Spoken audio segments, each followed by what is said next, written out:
Take a step back in time and discover old Florida cuisine at Marsh Landing Restaurant in Fellsmere, Florida.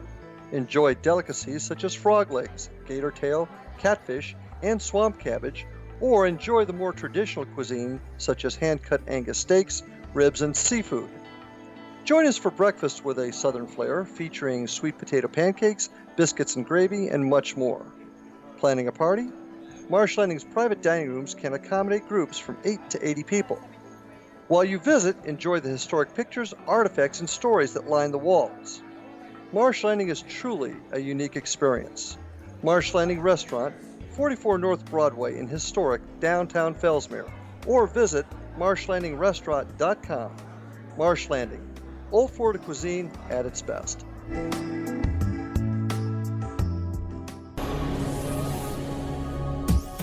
This is the X-Zone Broadcast Network, broadcasting worldwide on broadcast affiliates and satellite program providers, including CNN Broadcast Network, Sirius Satellite Network, Star Media, Good News Radio Network, Angel Broadcast Network, Wiki Broadcast Network, and WPBN TV. For more information on the X-Zone Broadcast Network, visit us at www.xzbn.net.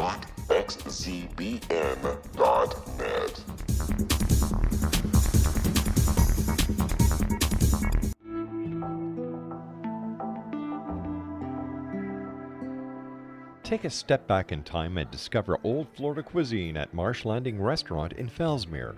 Enjoy delicacies such as frog legs, gator tail, catfish, and swamp cabbage, or enjoy the more traditional cuisine like hand-cut Angus steaks, ribs, and seafood. Join us for breakfast with a southern flair featuring sweet potato pancakes, biscuits and gravy, and much more. Planning a party? Marsh Landing's private dining room can accommodate groups from 8 to 80 people. While you're visiting, enjoy the historic pictures, artifacts, and stories that line the walls. Marsh Landing is truly a unique experience. Marsh Landing Restaurant, 44 North Broadway in historic Fellsmere, or visit marshlandingrestaurant.com. Marsh Landing, Old Florida cuisine at its best.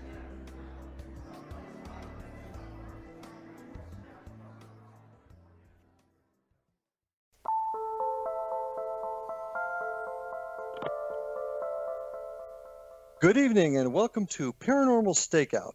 I'm your host, Larry Lawson, on the X-Zone Broadcast Network, www.xzbn.net. Got a great show for you tonight, folks. Really interesting topic. But you know, all the years I've been a police detective, I've been trained, hardwired, if you will, to present evidence that can be touched, seen, understood by a jury as I'm telling my story during a prosecution of a crime. But tonight's topic is anything but that tangible. In fact, it's just the opposite in so many ways, yet it's profoundly changed how I personally look at a lot of things in life. And that topic is synchronicity and coincidence. And tonight to discuss that topic with us is Mr. Doug Dillon. Doug is a husband, father, grandfather, 30-year public school educator from the Orlando, Florida area, author, public speaker, and paranormal explorer. Doug's work with high-risk students as a teacher and later as a school administrator helped set the stage for his journey into the paranormal as he helped others learn and understand what that world that is beyond our own. In 1979, a chain of events in Doug's life started he and his wife on a spiritual voyage that led to the development of Doug's wife's ability as a trance medium. It also led to his understanding of the spirit world and its effect on our lives. Doug's careful research and documentation into the paranormal has allowed him to compile such an extensive database that he's been able to author his first book, An Explosion of Being, An American Family's Journey into the Psychic. Since then, Doug has been the guest of television and radio hosts, and he continues to write on the subject, including his latest book, Carl Jung, Hauntings and Paranormal Coincidences. Doug is also completing his paranormal historical fiction series for young adults titled The St. Augustine Trilogy. Doug's work with synchronicity, coincidence, and the spirit world has led him to new levels of understanding the world we live in. His website is www.dougdillon.com. And Doug, welcome to the show tonight. Hey, Larry, thank you. It's good to be here. We've been talking about this for a while, and it's time to do it. That it is. Such an interesting topic. And for an old flatfoot like me who's used to tangible evidence, this is kind of a new world for me, but a really, really important one. But why don't you start off by telling our audience a little bit about how you began your path into the paranormal? How did you start? Well, this goes way back to, as you said, the year 1979. And my wife and I were living our lives. I was a school administrator, and she was a stay-at-home mom with our kids, and we had no involvement with the psychic, with the paranormal, even religion, nothing like that at all. And then suddenly when my dad died, a couple of things happened that startled me so much. My mom said, Doug, this is your dad is trying to contact you, which I didn't believe. And what had happened is I was working with my mom, and my dad was a retired Air Force officer, so we had a couple of Air Force people at her house getting his military benefits settled, when in the middle of that, all of a sudden, his Ford out in the parking lot right on the other side of the house the horn just started blowing like somebody was leaning on it. I had to go out and unplug the horn, and it just really startled me, but I figured it was hot out. There must be something electrical, no problem at all. So the next day, I took Dad's car to go to the Social Security office, plugged the horn back in, it was fine. I got to the Social Security office, and the damn horn started blaring again, just as I walked in front of it. Again, I had to pull the plugs, and that was the only two times that the car did that. But those two coincidental events got me thinking my mom may have been right, so my wife and I went to Casadega, visited some mediums, and started our whole journey at that point. Any chance the car horn could have been a short or anything like that? It could have been. I mean, I don't know for sure, but those events, even I realized that logically because I'm a very logical person, but we proceeded there to go to Casadega and visit a medium my mom had been to, and I didn't believe in them at all. And this woman told me so many things. She even said, you got a clock in your house that's not working. It's on the wall, and it's going to start working in 3 days. We did have an electric clock on the wall, and in 3 days, it did begin working after not working for about 6 months. So from there, we got involved with automatic writing. Barb actually did some work with the Ouija board, and then she developed the ability to contact her soul, other entities, whatever you want to say, and we had all kinds of information start flowing. Well, and I'm really, really interested in heading down that path and finding out on this journey that you took. We're going to take a break in just a couple of seconds, but I do want to mention your website again, www.dougdillon.com. Your books, the St. Augustine Trilogy and Carl Jung, Hauntings and Paranormal Coincidences. Good read, and I want to recommend that to everybody. So we're going to take a quick break here. See you on the other side. Paranormal Stakeout.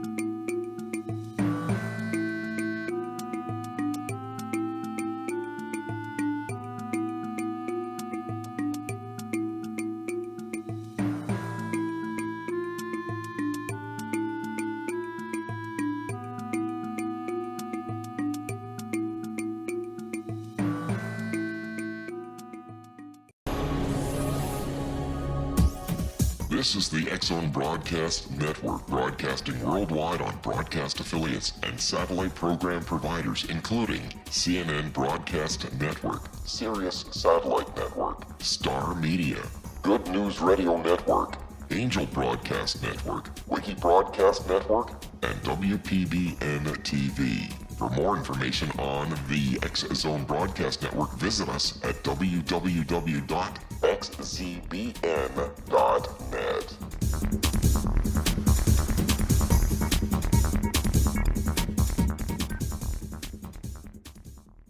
How would you like to be able to read other people's minds? Well, the next best thing is here. When you know how to read a person's name, you know how the person thinks, feels, and behaves.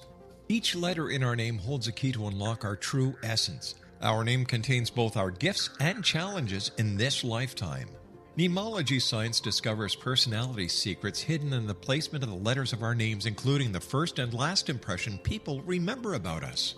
Sharon shows us how to interpret the arrangement of letters as outlined in her book, Know the Name, Know the Person. Sharon Lynn Wyeth created Nemology science after 18 years of research and testing her theories, and has supported thousands of people around the world in understanding themselves and others better. You'll enjoy Sharon's unique teachings as she shares her system to learn the gifts behind your given birth name. Even if you don't like your birth name, there are jewels in this book. If you're thinking of changing your name, ready to name your child, or wanting to get along better with others, this is the book for you. If you'd like to improve your relationships and change your life for the better, get the book today, Know the Name, Know the Person, or visit www.knowthename.com. That's www.knowthename.com.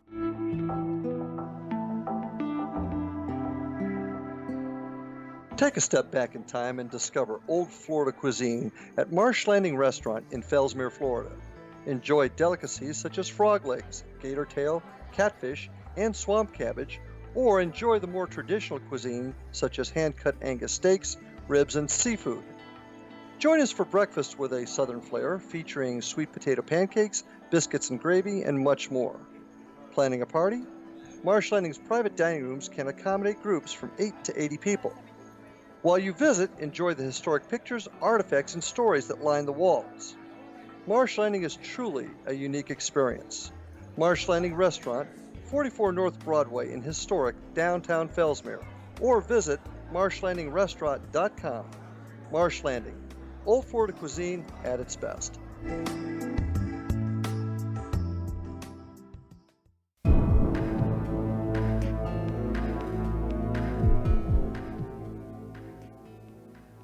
Welcome back to Paranormal Stakeout and our guest, Doug Dillon.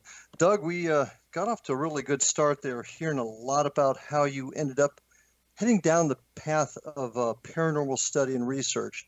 Talked a little bit about your dad. Go a little bit further into what happened in Cassadaga. Well, Cassadaga is a spiritualist community, and there was a woman there who has since died, May Graves Ward, and we had never met her before. Walked into her house and sat us down, and immediately the first thing that really grabbed my attention is she said, well, yeah, you're here because of your father, but your grandfather is actually here with you right now. And of course, at that time I wasn't too sure that was the case. She said she's holding up his hand, and on his hand he has a ring, and he's showing that you come from good family. My grandfather was a member of the Masons before he died, had given me his Masonic ring, which sat at home in my dresser. So that, along with a bunch of other things she had told us about our daughter and having ear problems, just event after event, and we got done with all that. We said, my God, I guess we really do need to investigate this in a little more depth. Yeah, I actually had a similar experience that you had with a medium, and I didn't believe it at all until some of the information that came out was absolutely startling. So I can really understand where you're coming from. It wakes you up, doesn't it? Yeah, it did. It really, really did. Yeah. Once you got on this path, did your involvement in the paranormal ever cause problems? I mean, issues with your family, personal life, anything like that? Well, back in those days, a lot of people did not believe in the paranormal. We didn't have ghost hunting shows on TV. Barb and I just never thought about that. We got all involved in our explorations over 3 years, and then we decided to put all that material from her work with the channeling, and wrote a book that you already mentioned, The Explosion of Being, and that was picked up by Prentice Hall, and they set us up with a bunch of radio and TV shows, which we did across the country, which was a great deal of fun. What happened is we both lost friends because of that process. I had a close friend at work who was in my school administrator of work, who was a fellow administrator, and before I left the school system to go into business with a friend, and I told her about my work with the paranormal, and she immediately dropped me as a friend. Turned out that She was involved with a large church in Orlando whose minister believed that everything that was involved with the paranormal was evil. And the same thing happened to my wife. She had a good friend she hadn't seen in years, came to the house, we had dinner, and told her and her husband about the paranormal, and bam, we lost her as a friend. So, especially in those days, people were not too receptive. Yeah, that's a shame. I've had other friends that have had that issue happen to them also. I want to start talking a little bit about synchronicity, coincidences, and I want to really focus on the book that you wrote, Carl Jung, Hauntings and Paranormal Coincidences. That's really kind of an interesting mix of words and ideas. Can you give us a little bit of a synopsis of what you've written there and why? Sure. You know, after Barb and I wrote that book so many years ago, and as time went on, I started looking at those events and realizing how many of them were coincidental and how many of them were a series of coincidences that actually led to more information in different directions that Barb and I took. And eventually, in the 1990s, I became deeply involved in meditation, a Buddhist form of meditation. And I guess that tended to open me up to more coincidences because they kept arriving in big, big batches. And then I read about Carl Jung, and Carl Jung, back in the early 1900s, had noticed in his psychiatric work that coincidences happened a lot to him and to other people and had specific purpose. And so he called that synchronicity, and I started investigating his work and found that this guy was not only interested in coincidences and hauntings and all kinds of paranormal stuff. So I took some of his work, his experiences, and put it together with other events that had happened in my life and other people's life that I really trusted, and how that related to hauntings and paranormal events, and said, let me just put this together for a short, quick book that people could look at and maybe relate to the experiences that they're having in their lives, and it would give them some information, and that's how it began. Well, give me an example of a coincidence in your life that you were able to relate to a haunting or something involved with the paranormal. Can you do that? Sure. One was, sometime what happened with me is that I get a whole series of events. And this one time, I was staring out at my window in my office where I do my writing, and there was a little stained glass piece that my mom had come from my mom's house, and she had died several years before. And in that stained glass was a picture of a hummingbird, was an actual hummingbird. And I was staring at that hummingbird and thinking about my mom, and from out of the yard came a hummingbird, and the hummingbird sat motionless right behind that stained glass hummingbird and then flew off, which startled the living heck out of me.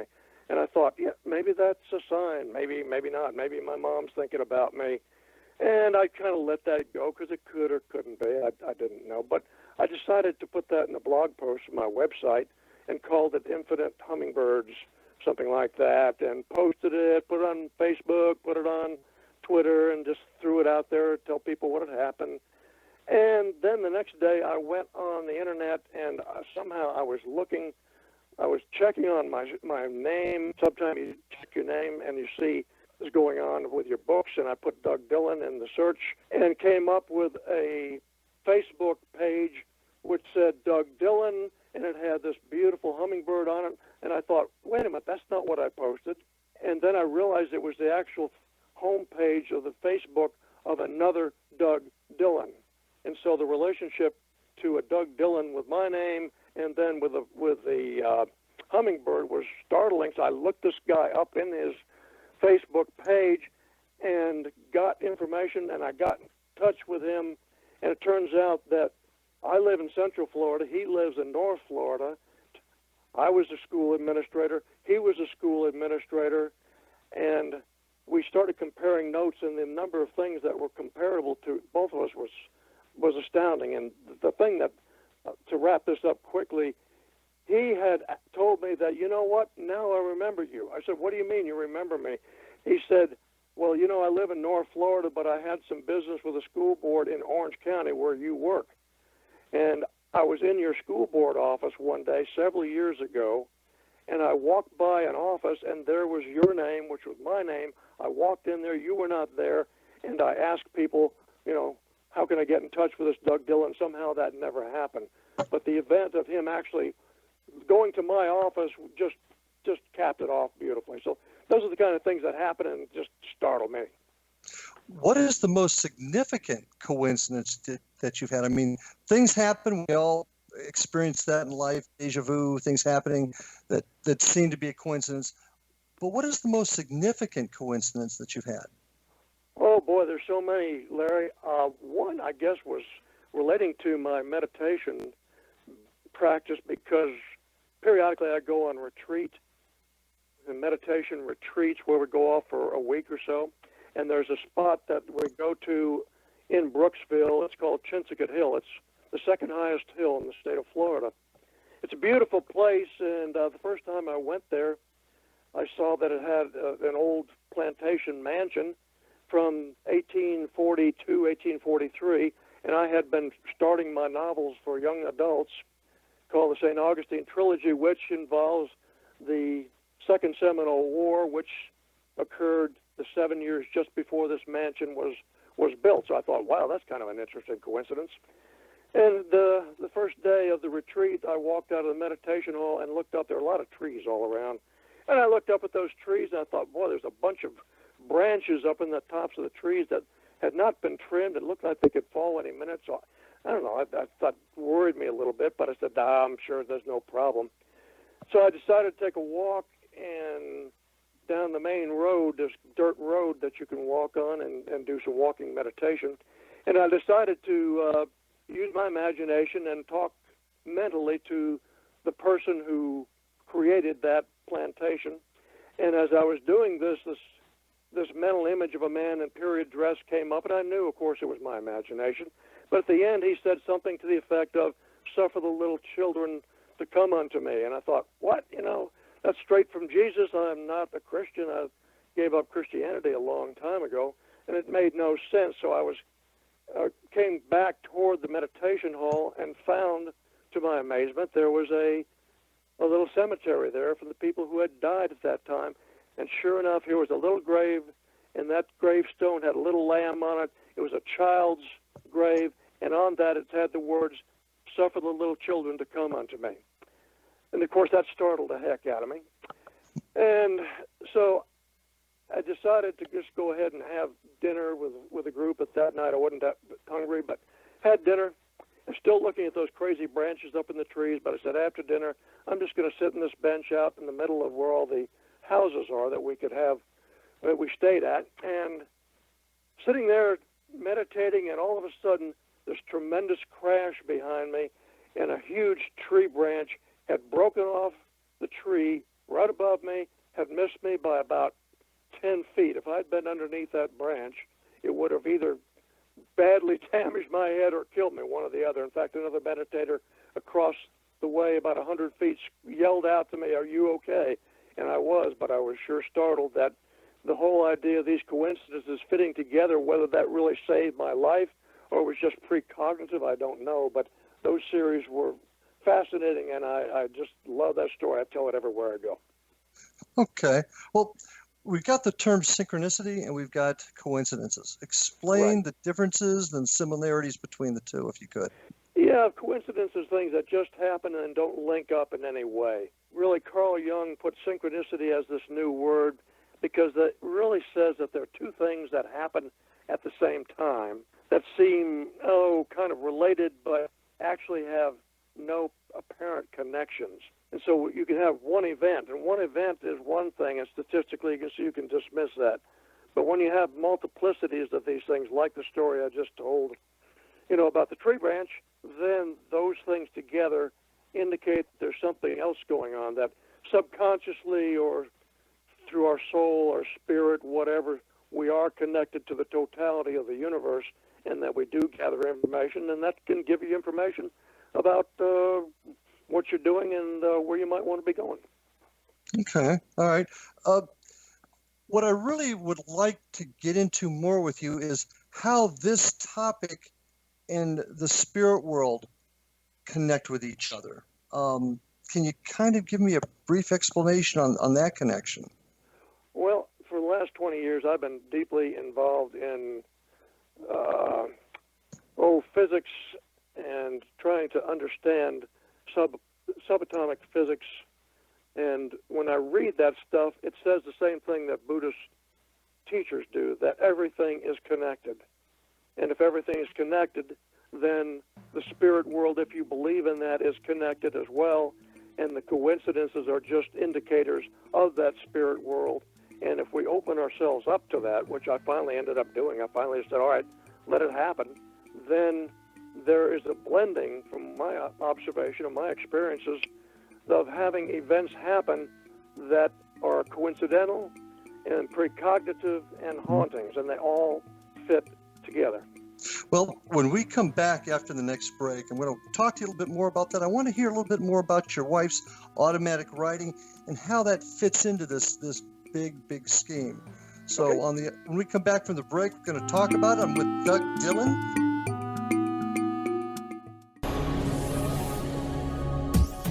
This is the X-Zone Broadcast Network, broadcasting worldwide on broadcast affiliates and satellite program providers, including CNN Broadcast Network, Sirius Satellite Network, Star Media, Good News Radio Network, Angel Broadcast Network, Wiki Broadcast Network, and WPBN TV. For more information on the X-Zone Broadcast Network, visit us at www.xzbn.net.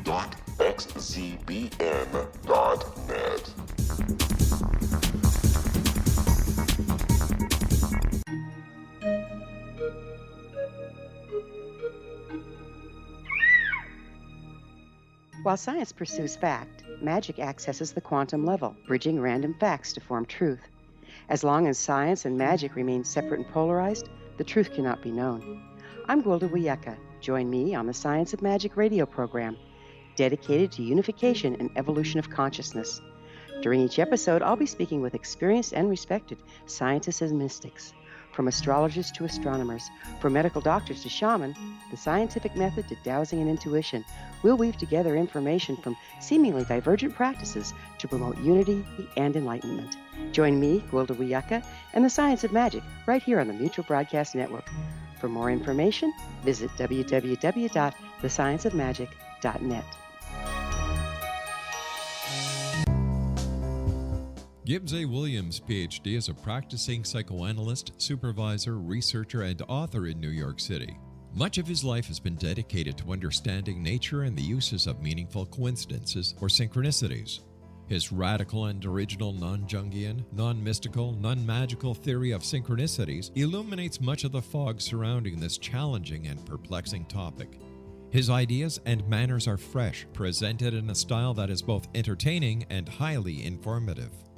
He is also an expert on crisis intervention, specially focused on violence reduction for the police and citizens, mastering anxiety, frustration, and stress without the use of medication, and effectively preventing and treating heroin addiction. Dr. Williams can be contacted at his email address at gwwilliamsny11@aol.com or visit his website at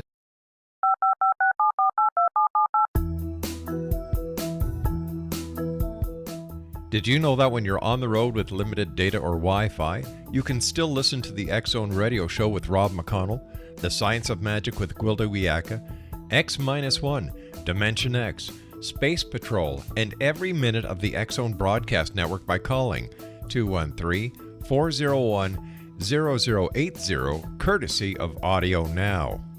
No smartphone, app, or internet needed. It saves your data plan and it's free if you have unlimited minutes. Call 213-401-0080 to listen on any phone, anytime, anywhere. Remember 213-401-0080 for the best of the paranormal, parapsychology, and sci-fi radio programming anywhere, 24/7, 365.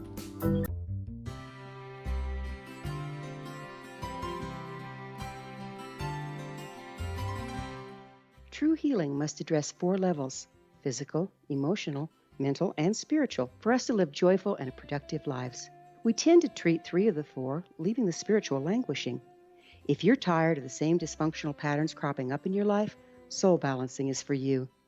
Trixie Phelps, owner and founder of Soul Balancing, is a naturally gifted energy healer trained in numerous esoteric forms, including shamanism. Trixie has created a powerful modality that safely and effectively clears your energetic field. A soul balancing session can remove interference, heal trauma, and restore your hope. Contact Trixie for a life-changing long-distance session today, www.soulbalancing.world.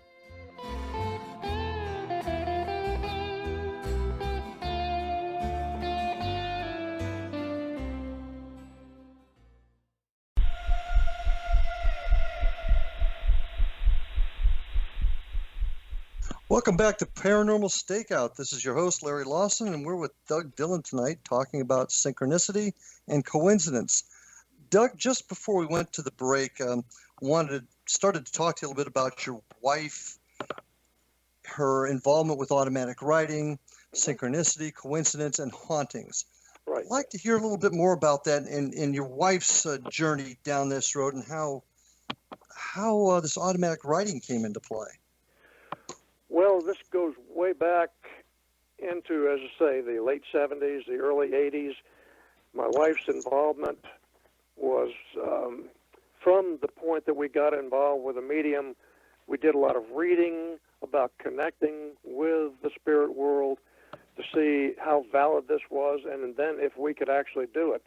And so she read about automatic writing, where you just hold a pen or a pencil on a piece of paper and start scribbling and just let it go. And so she tried that, and eventually the scribble turned into words, even though she kept her eyes shut. So we would go back and then parse that stuff out to get words, and pretty soon the words started flowing in great numbers. And then eventually she said, you know what, I can just speak this stuff. So she would actually speak the words, and I would ask questions. It could be about anything, and ask questions, and then she would respond from what we eventually called the source, because we didn't know if this was her soul talking to us, another entity. It said it was another entity, but we just decided to call it the source. And what we did is just ask all kinds of questions about life and death and disease and disasters. And I would ask the questions while she was in trance, and then we would write these things down. And then periodically something would happen during those trance situations. In fact, one time I was writing words down that Barb had just given me, and I noticed a shadow, like a form of a human, standing next to me, which really startled me. It was just a shadow, almost a dark shadow, and then it was gone. And I told Barb in her trance, I said, you know what? I've just seen something, and I don't know what it is. Could you ask the source? And the source told her, and in her words, that is your mother, Barbara. Her mother lived near us. Your mother is sleeping right now. She is in an out-of-body situation. She has just stopped by to see what you're doing. So those are the kind of things that happened all the time, and that's why it made for a good book, and we put all that good stuff in there. Were you ever able to do anything or conduct any type of experiment that could verify that these messages were coming from the other side? No, never had anything. We never really pursued that. We just wanted, the information felt so good that we actually used some of that eventually there was a situation where we used to go to the Wekiva River, which is near us, and do a lot of canoeing. We felt very attached to the Wekiva River way before we started all this work with the paranormal, but the river got so close to us, we actually used an island on the river when we would start our sessions, Barb and I, we would think about that island and about being a paranormal paradise. And later on, what we found out through the writings was, the writings said that Barb and I had actually been Native Americans living in that area, and a lot of people who lived in that area now were Native Americans at the time and had settled on the banks of those rivers to experience some of the past. And we didn't really necessarily believe all that, but we went to the river one day and I looked in the water, and by gosh, there were little bits of pottery. And so we dug our hands into the sand and pulled out this pottery. We pulled out bones. We pulled out, Barb put her hand in at random and pulled out a beautiful spearhead. So I guess that's the closest thing to physical evidence that we came up with. So what you're saying is your trip, your visits into the spiritual world have basically explained to you that life is just never ending and that we keep coming back. Is that what I'm hearing? Absolutely. Of course, this says reincarnation, but when Barb was doing a lot of her sessions, she really came up with an image that I kind of crystallized and talked about crystal. It was like a cut crystal, that the soul is like a cut crystal with many facets. And so each facet is a lifetime or a different dimension or a different universe. And this fits, of course, with all the physics that I was talking about.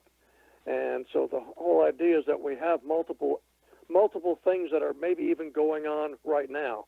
This life, and you and I are talking, and we get connected by a coincidence. Maybe that comes from a different universe. Things go on like that, so life is not this one little minute thing that we're dealing with. It's multiplicity of things, and the more we can conceive of it that way, the more we'll understand. And my experience has been the more that we understand that and believe it and think about it, then the more experiences we have as well. Okay, synchronicity connects us to the spirit world on purpose, correct? Yep, I believe it does. Now, where that comes from, I'm not sure. Again, it could be your soul, subconscious, it could be other entities, all those things together. And to try to parse that out and say exactly where it's coming from, we got to prove it, that just kills it when you try to do that stuff.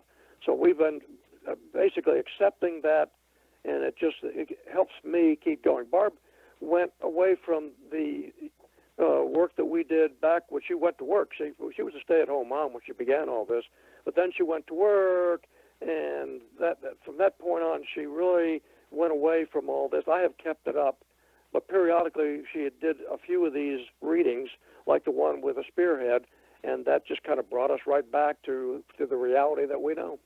Okay. Well, let's shift gears just a little bit here. I'd like to know if you've ever experienced a haunting, I guess, for lack of a better term, in the traditional sense. Yeah, sure.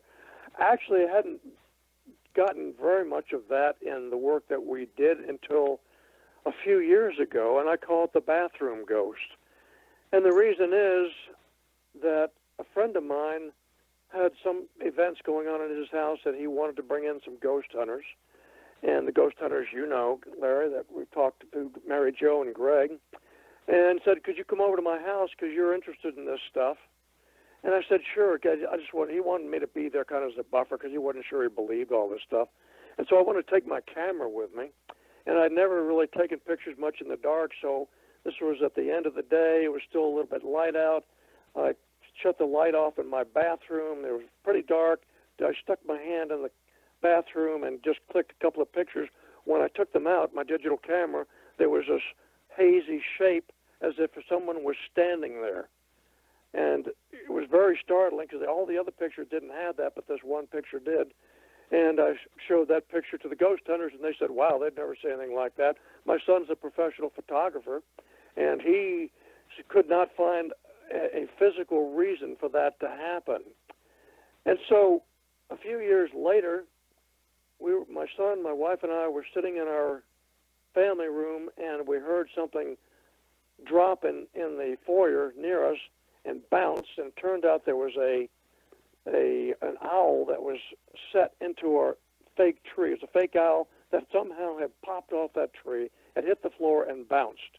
And that made me think, too, what is there something going on here? And the only reason we could think for that bathroom ghost and this owl might have been that Barb's mom had died in the room that I use currently as my office, and maybe with our opening up more and more, maybe that was showing something. And so a couple of days after that, some people were in that family room with me, and I looked into the hallway and saw a shadow head come out of the hallway, look around as if they was looking around for something, and as I looked at it, it looked like it was startled. There was a shaking of the head, and it popped back into the shadows again. So I thought, wow, that's interesting, and maybe there is something going on here. Well, how do you... Go ahead. Then a few weeks later, my son brought his dog over and let us keep his dog for a while. and the dog kept growling in that hallway. And I thought, well, I wonder if that dog is sensing something, because dogs often do that. I brought the dog into the family room and then into the kitchen with Barb. The dog kept growling, and I said, I don't know, maybe this dog is sensing the ghost if there is one. And just then, all the lights in the house dimmed incredibly low. You see that on TV. You see it in movies, but I've never seen it in my house. The lights dimmed, held that way for a few minutes. I could hear the refrigerator sputtering, and then the lights went back on. The dog stopped barking. That's my story. Interesting. Well, how do you relate the spiritual world, synchronicity, spirits, reincarnation, with ghosts? How do you connect the two?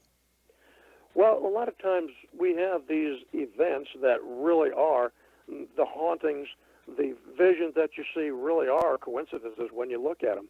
And so I think if we expand, especially for people who are investigators, expand precognition and expand hauntings and visions that people see and realize they are coincidences, coincidental events at that particular time, then that recognition, in my view and in my experience in my life, has actually brought about more events like that, which can then lead you in various directions.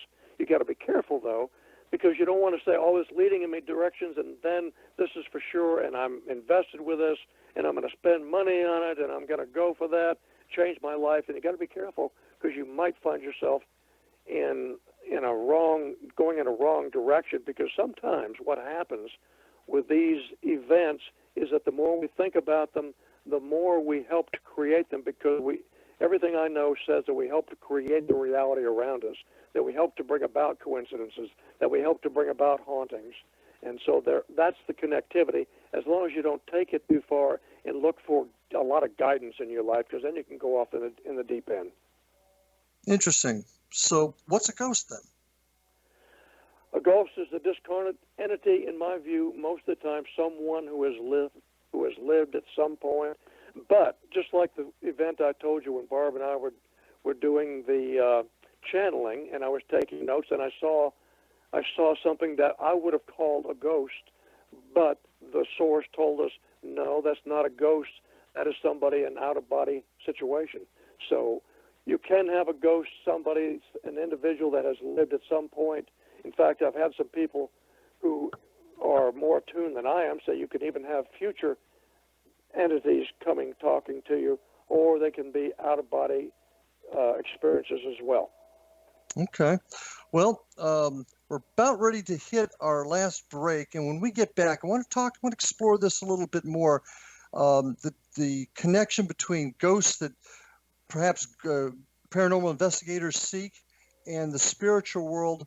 I want to talk more about that. I want to get more of your view on that when we come back after this break. I'm with Doug Dillon, www.dougdillon.com, and we'll be back right after these messages here.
This is the X-Zone Broadcast Network, broadcasting worldwide on broadcast affiliates and satellite program providers, including CNN Broadcast Network, Sirius Satellite Network, Star Media, Good News Radio Network, Angel Broadcast Network, Wiki Broadcast Network, and WPBN TV. For more information on the X Zone Broadcast Network, visit us at www.xzbn.net.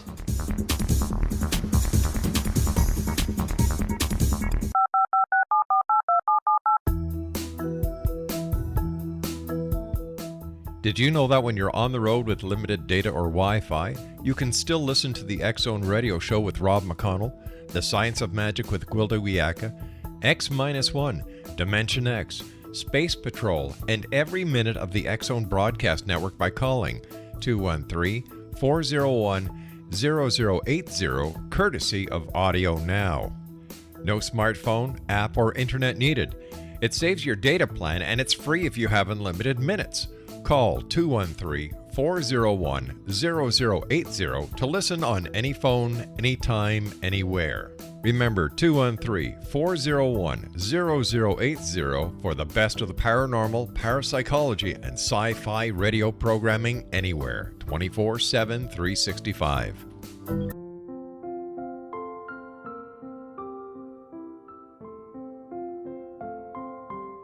I am Dr. Carl O'Helvey, founder, president of a new cancer foundation focusing on evidence-based physical, mental, and spiritual interventions, including natural cancer cures, prayer, meditation, affirmations, nutrition, and other related holistic cancer prevention and cure modalities.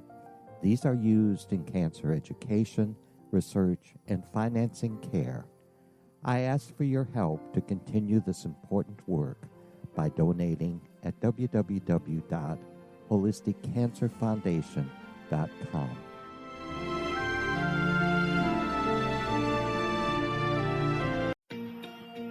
Wouldn't you love to know the secret to everything?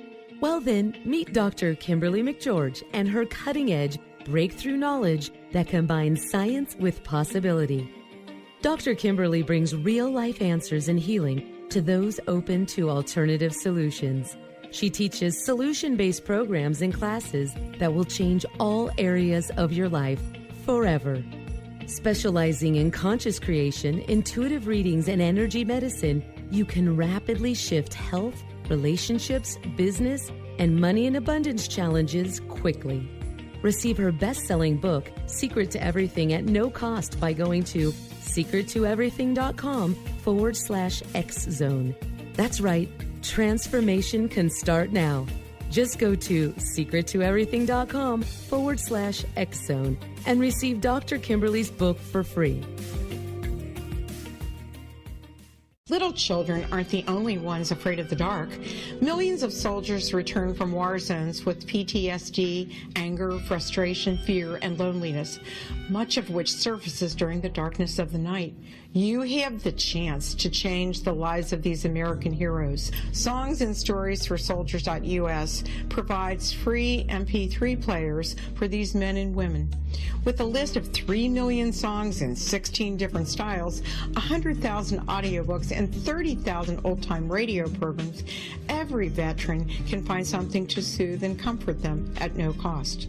All our players contain an 8-hour audio program designed to help veterans fall asleep. With 1,500 plus vets now participating, it's our goal to deliver 10,000 audio players this year. Go to our website at songsandstoriesforsoldiers.us.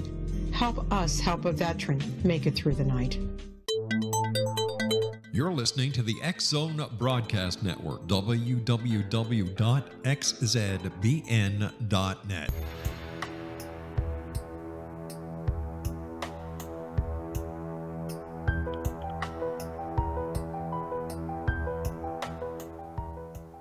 Welcome back to Paranormal Stakeout. I'm Larry Lawson, your host, and we're with Doug Dillon tonight.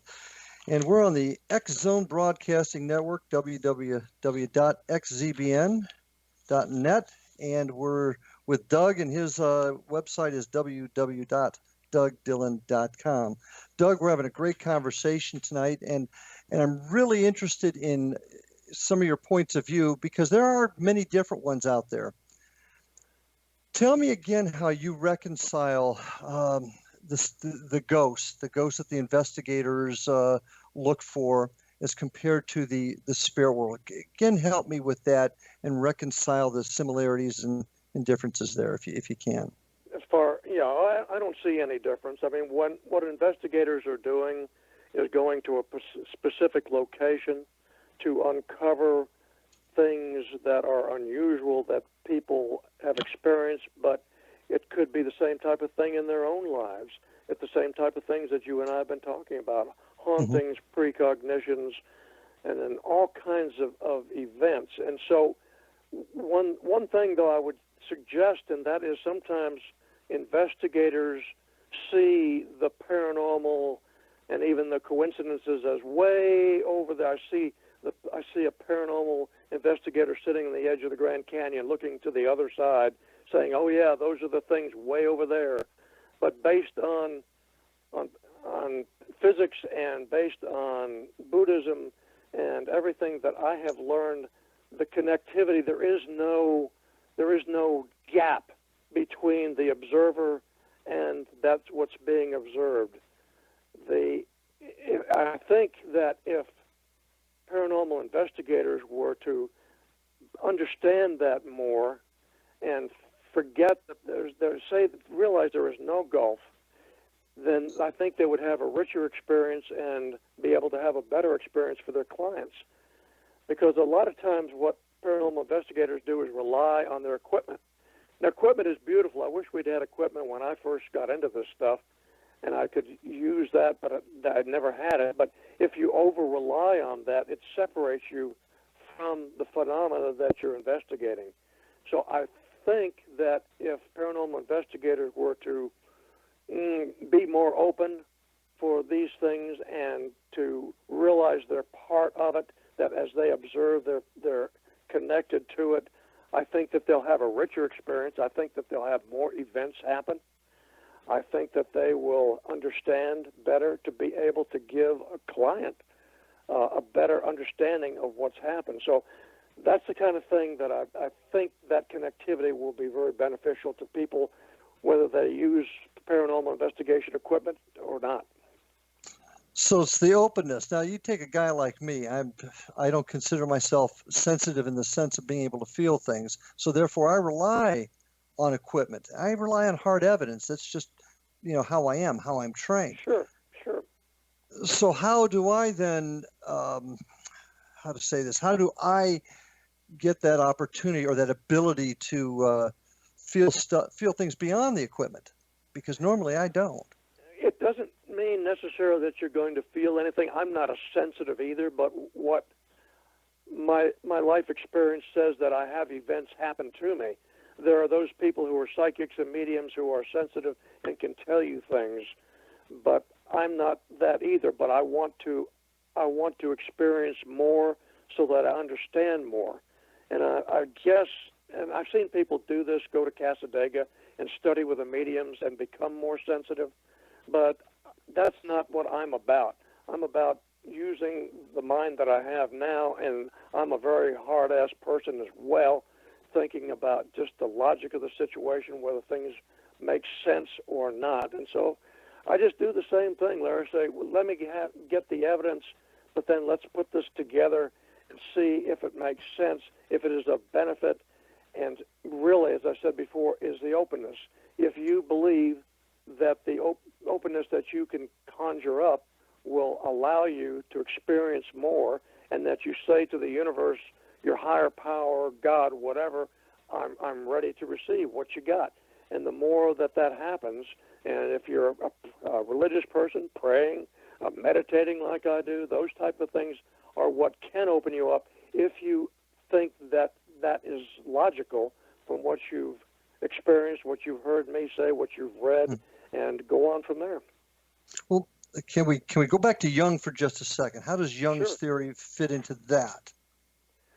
Well, synchronicity is, he was using synchronicity as really a psychiatric tool, but he also had enough haunting events in his life that he believed that they, as I understand it, that they fit together, and that the synchronicity events, he actually could use that within his psychiatric practice And the one, to me, that was the most fascinating was that a young woman who really, she knew she needed some help, but she really didn't want to listen to what Jung had to say. And this one day in his office, she was telling him about a dream she had, and she was droning on about this scarab beetle, the kind that you see in Egyptian tombs and things. And she was droning on, and behind him at a window, something kept tapping at the window and behind Jung, and it was disturbing him. Whatever that was, it was disturbing him. He finally looked over, went to the window, and here was a giant, great big, large green beetle that was really a scarab beetle. He opened the window. It was the same type of beetle the woman was talking about. He was able to grab the beetle. He brought it to her, and he said, "Here is the scarab that you were just talking about." And from that point on, she began to get better and to actually listen to him. So those type of events, and I think the hauntings that he experienced in his own life also opened him up to the synchronicity. That's just my assumption. I don't think I have read that he said that, but that's what it looks like to me. So Jung was a believer in ghosts. He was a believer in the paranormal. Oh, yeah, because he had so many events that startled the heck out of him, and he wrote about them. How did that go with the psychiatric community around him at that time? Well, not very well, because not a lot of people believe that. People who believed in the paranormal were not looked upon too well. But, of course, this was the time of Freud, and Freud was the big man in the psychiatric world. And Jung really wanted Freud to accept and understand his theories of synchronicity, understand the paranormal. So he went to visit Freud one day and was talking to Freud about all the details of synchronicity and hauntings and trying to get him to understand. And all the time, Jung is shaking his head, obviously not accepting what Jung had to say. And during that time, Jung started getting a feeling in his solar plexus, a lot of pressure, a lot of heat. And at that moment, a huge explosion rang out of a big bookcase right behind Freud. It was like a gunshot, kapow, startling both men. And then Jung, realizing that this was a synchronistic event, that nothing actually happened. They investigated the bookcase. There was nothing wrong with the bookcase. And so Jung started talking to Freud again about his synchronicity and hauntings, and he said, "This was an example. You just experienced that." And Freud is saying, no, that's not true. And at that point, Jung started getting the same feeling again in his solar plexus, and he said, "You need to realize that that event is going to happen again." And as he said that, another explosion rang out from that bookcase and startled both men, but not Jung as much, because he realized and had told Freud what was going to happen. But yet Freud did not accept that. Jung left without the blessing that he wanted from Freud. But it was only later, many years later, that Freud came back and started investigating and looking into what Jung had to say, and agreed that Jung was right. But it took a long, long time. Long time. Well, I got to be honest with you. I've had some things occur in my life that are starting to make me rethink this theory of synchronicity. I got to admit, fascinating, very, very fascinating topic. And all this is well and good. I can see where it can be useful, but what kind of problems can synchronicity cause? Well, if you believe in it too much, and if you get hooked into what you think you want, if I have all these synchronistic events and I'm thinking, aha, this is going to help me in selling more books, and I've got to do this, and that, as what synchronicity is pointing towards. And if I spend a lot of money and a lot of time and a lot of effort, I can end up in the deep end and spend all the time and energy for nothing, because sometimes that's a sort of a self-fulfilling prophecy. So you've got to come back and look logically at yourself and say, can you separate yourself from that? Because sometimes people don't, and this happens often in the religious community, and they will see coincidences, omens, and say, well, that's the word of God, and God is telling us that the world's going to end next week or in a month or a year from now. And people go out and sell their homes and go out on the mountaintop and wait for God to end the world. And then when it doesn't happen, they realize that all those synchronous events may not have been the Word of God. And a lot of times, as I've said before, if you are thinking about and accepting synchronous events, even if you're thinking in a religious way, sometimes you create some, And the more you create and you accept that and you believe it's the Word of God and somebody's telling you what to do, then you're in trouble. So you've got to come back and take a very cold, hard look and like a policeman, right, Larry? You got it. So regardless of what side you're on, where you believe, you've got to be able to use common sense and not let your imagination run wild. You got common sense. Yep. Couldn't agree more. Doug, it's been a great show tonight. Really appreciate you being on. I want to again mention your website, www.dougdillon.com, your books, Explosion of Being, An American Family's Journey into the Psychic, and certainly Carl Jung's Hauntings and Paranormal Coincidences. Great reads, and I do recommend them. Do want to tell my listeners, please check out our program schedule at www.xzbn.net for all the shows, all the great shows on the X Zone Broadcasting Network. It's been a great time, folks. We'll see you next week on Paranormal Stakeout.